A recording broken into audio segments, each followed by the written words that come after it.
is some shifts happening in the country. This Sifuna thing is too big to be ignored by anybody. Just like the Gen Z revolution of 2024, 2025, it was too big to be ignored. Because it is not active now, many people are thinking it has died. The Tawe movement in Western Kenya had its role. It helped to awaken the community that for years, donkey years, their opportunities have been wasted by their sons. They have put Ukombele.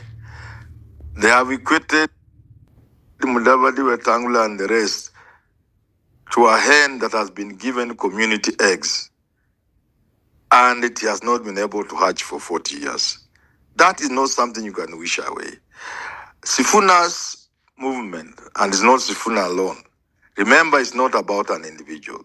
This is about some kind of consciousness that there is a significant portion of this country that is saying we know the problems with this country. That is the significance of this Sifuna thing. It's not about removing Ruto. It's not about someone taking over from Ruto.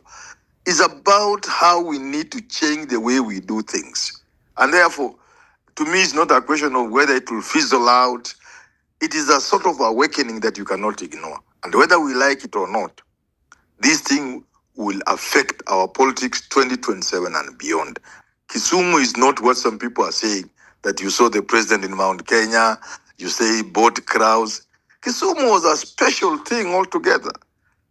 It must be an eye-opener to many people from both sides of the political divide. And it has told a story, not in words, not even in deeds, in something big and stronger than words and deeds, that something big is happening in this country.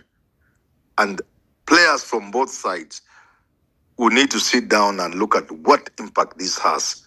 The Linda Mwananchi side of ODM, that's where the people are. That's where the really ODM is. That's where the soul of the party is. That's where Raila would be. And that's where the spirit of Baba is. Those you have seen today. The third thing you would have accepted today is you've just been making noise. What some people call hot air.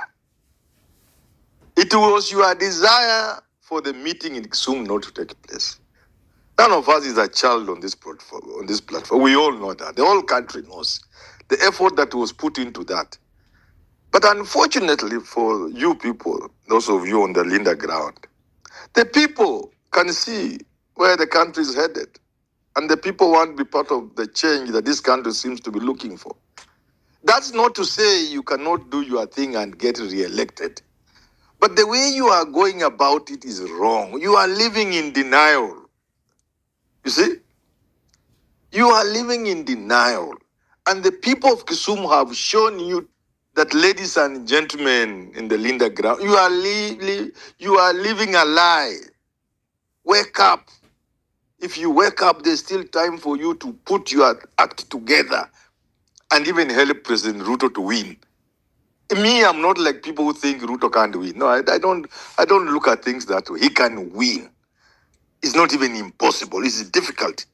It's an uphill task, but he can still win. But he will not win if Kisumu doesn't become an eye-opener. Kisumu has shown you are just making noise. And the people can see where the country seems to be going. And they have chosen to ignore you people.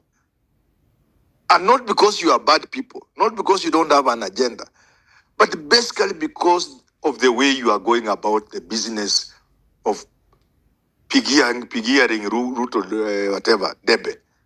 Just your approach to supporting Ruto is what is finishing you. So, Bora leave, learn from Kisumu. Fred Okango is here, is my friend. Please, now you agree what I have been telling you and other people have been telling you.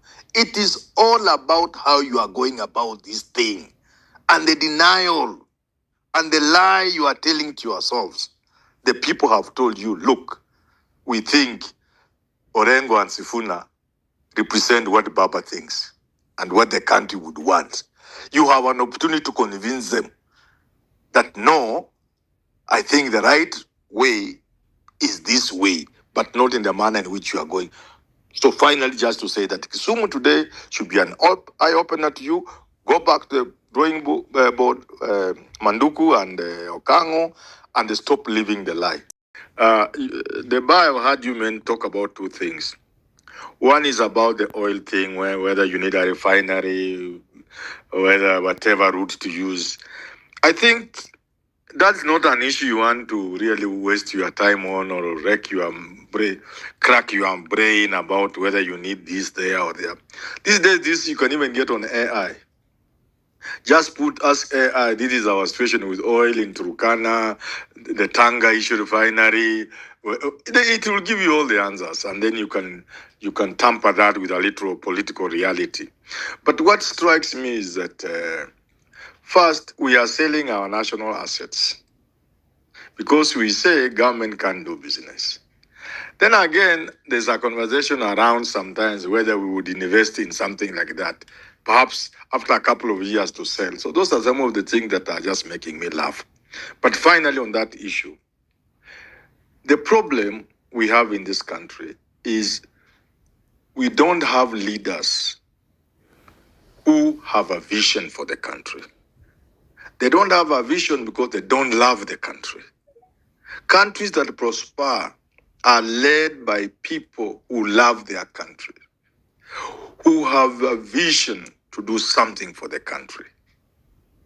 We have a country where leadership at any level, from MCA to president and in between all the rest, leadership in this country, political leadership, and even to use the word leadership is a misnomer, but let's just use it. Because we have an extractive arrangement. Anybody in the parliament, including the MPs who are here, are there because of what they are getting out of that position they have. CDF and the rest of those things, all the way top to the bottom. And that's why we are not doing the way we should do.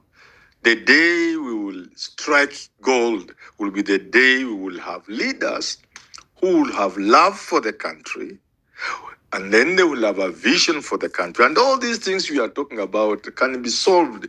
I have this firm belief, the bar. This country's problems can be sorted out in 10 years. Even this Singapore we are talking about, in 10 years we are beyond. 10 years. We can pay off our national debt in 5 years, even 3-4 years. We want to collect 2.7 trillion, we can't even collect it. We can collect 7-10 trillion in the next 3-4-5.